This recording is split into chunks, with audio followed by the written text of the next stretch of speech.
All right, let's dive right in. The entire market right now, from stocks to crypto, feels like it's holding its breath. You can almost feel the tension, right? It's this massive tug of war between the fear of missing out on the next big run-up and the nagging fear that maybe, just maybe, the party's already over. And really, it all comes down to these two huge opposing forces. You've got FOMO on one side, that little voice in your head screaming, "Get in now before it's too late." But then on the other side, you've got this idea that the market is priced for perfection. What that means is that all the good news is already baked into the price. So the slightest hiccup, one tiny piece of bad news, and the whole thing could come tumbling down.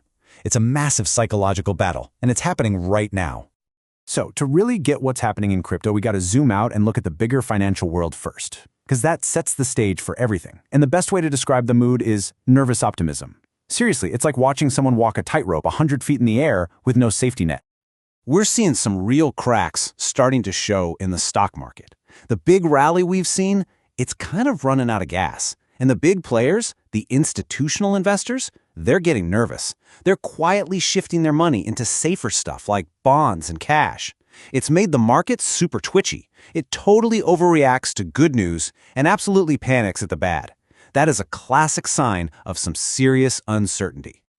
Okay, now let's pivot to crypto. Because if the stock market is on a tightrope, the crypto market just fell off, had a billion-dollar shakeout, and is now trying to climb back up. Its recovery feels, well, pretty wobbly. Just let this number sink in for a second. Over $1.7 billion, with a B. That's how much got liquidated from crypto derivatives in just 24 hours. That's when traders who are over-leveraged, basically people gambling with borrowed money, get completely wiped out by a sudden price crash. It is brutal, but it shows you just how much wild speculation was built up in the system. And here's where things get really weird. It's like the market has a split personality. You look at the main fear and greed index, and it's flashing fear. But then you look at other sentiment trackers, and they're still screaming bullish. So who's right? It tells you that while a lot of people are running scared, there's still a core group of believers just holding on, waiting to see which way this thing breaks. So what exactly was that $1.7 billion event? Well, it's a classic market shakeout. Think of it like a massive storm that comes through and clears out all the dead wood. It's designed to force out the pure speculators and what they call the weak hands. It's painful, for sure, but a lot of people argue it's actually a healthy, necessary reset before the market can make its next big move up. So with everything balanced on a knife's edge like this, the big question is, what could finally tip the scales? What's the one thing that could push it all over? Let's start with the scary stuff, the key risks that could send this market down. There are 4 big storm clouds to watch. First, if the stock market takes a dive, crypto will likely fall even harder. It's a risk-off move. Investors pull out of their riskiest assets first. Second, inflation.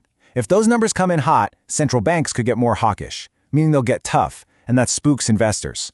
And of course, the big one. A sudden, negative regulatory surprise could literally change the game overnight.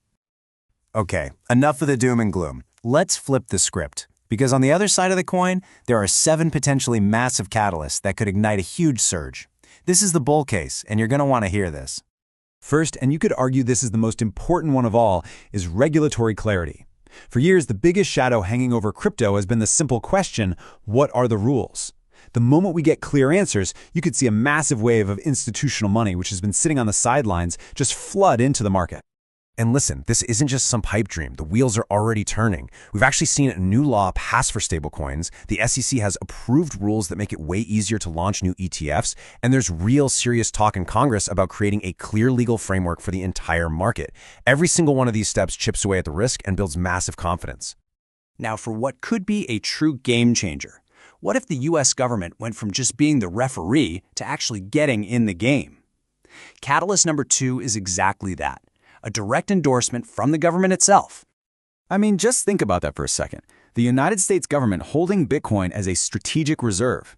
Even if it starts with forfeited crypto, the signal it sends is enormous. That's not just legitimization. That is a powerful stamp of approval on a national and even global scale.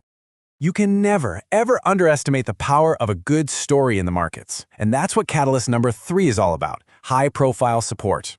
When influential people start making bold, positive statements, it can capture the public's imagination and create its own powerful momentum. I mean, wow, take this quote. Crypto could save the US dollar. That is a headline-grabbing, powerful claim. It completely flips the narrative. Suddenly, crypto isn't a threat to the dollar. It's presented as its potential savior. Now that is a compelling story that can really catch fire. And the list just keeps going. We've got the potential for new spot ETFs for coins beyond just Bitcoin and Ether. That opens the floodgates to even more mainstream investors. Then you've got the big macro picture. If central banks start cutting interest rates, that could push a ton of money into assets like crypto. And finally, you have positive signals coming from other major economic hubs around the world, creating this feeling of global momentum that's hard to stop.